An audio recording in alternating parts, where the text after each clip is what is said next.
سلام، شادابلی هستم. به چنل من خوش اومدید. تو این ویدیو میخوایم با ادوبی اودیشن نویز صدا رو بگیریم. نرم افزار خیلی راحتیه، ساخته شرکت ادوبیه که نرم افزار افتر افکت و پریمیر رو ساخته.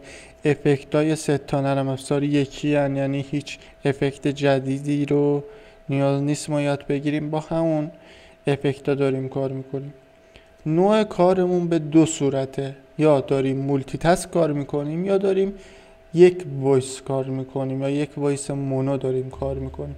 بریم ببینیم که چطوری قراره کار کنیم. ببینید این الان مولتی تاسکی که من دارم مشاهده میکنید.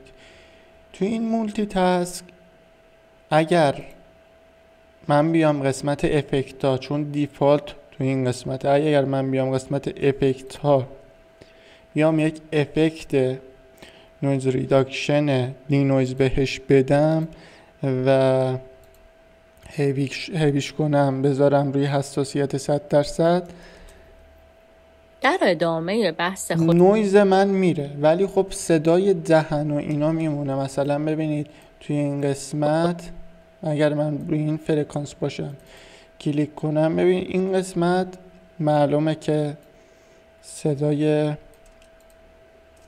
دهن هست یا صدای میکروفون که به دست میخوره اینا هست.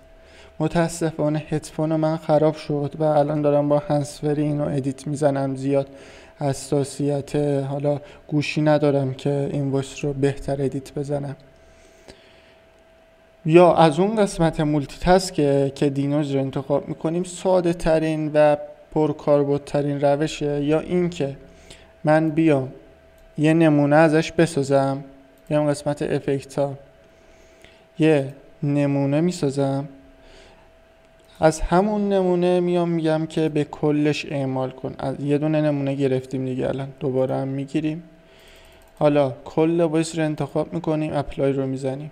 این حالا کلش رو میاد برای ما نویز رو میگیره. با اونم هیچ فرقی نداره، بستگی به نوع استفادهمون داره، بستگی به نوع این داره که برای کجا این وایس رو میخوام بگیریم. هیچ فرقی با هم نداره. حالا ببینید صدای اون میکروفون و دهن و اینا هنوز موند. در ادامه بحث خودت باش. صدای نفسم نویز حساب نمیشه که اونم در اصل صداست که داره رد و بدل میشه. برای اینا که بتونید بهتر ادیت بزنید، حالا میتونید دوباره اینم پرینت بگیرید،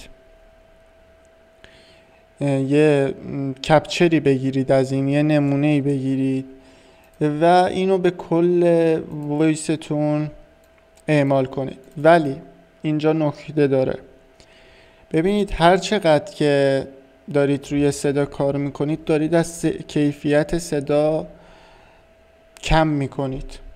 حالا چون که این صدا با میکروفون خیلی معمولی ضبط شده، من هر چقدر که این نویزا رو بخوام بگیرم از اون فرکانس های کلی که اینجا دارم کم میشه. الان اینو ببینید، یه کنترل زد بزنم، اینجا یکم فرکانس ها تقویت شده، اونو برداشتم یه ذره فرکانس ها اومد پایین تر. برای این کار میتونید دستی این رو کاهش بدید، یعنی دستی کمش کنید. این قسمت هم به این صورت. ولی خب زیادم نیاز نیست که مثلا زیاد روی این قسمت فوکوس کنید.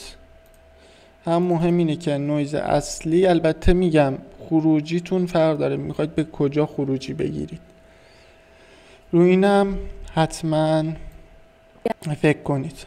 تو این قسمت یکم در مورد اینکه مردها، خب الان دیگه نویزی وجود نداره. توی قسمت بعدی در مورد تک صحبت میکنیم، در مورد متا تک. متا تک روی خود ادوبی آدیشن هم هست، ادوبی اودیشن هم هست، ولی خب ما با نرم افزار MP3 تک میخوایم متا روش بذاریم، اون متا تک هاشو کامل کنیم. این از این ویدیو. خیلی مرسی که تا الان نگاه کردید. توی ویدیو بعد در مورد تک هم صحبت میکنیم و عکس کاور میذاریم روی فایل mp3 مون و یه خروجی حرفه‌ای به جا میذاریم. مرسی، تا ویدیوی بعدی.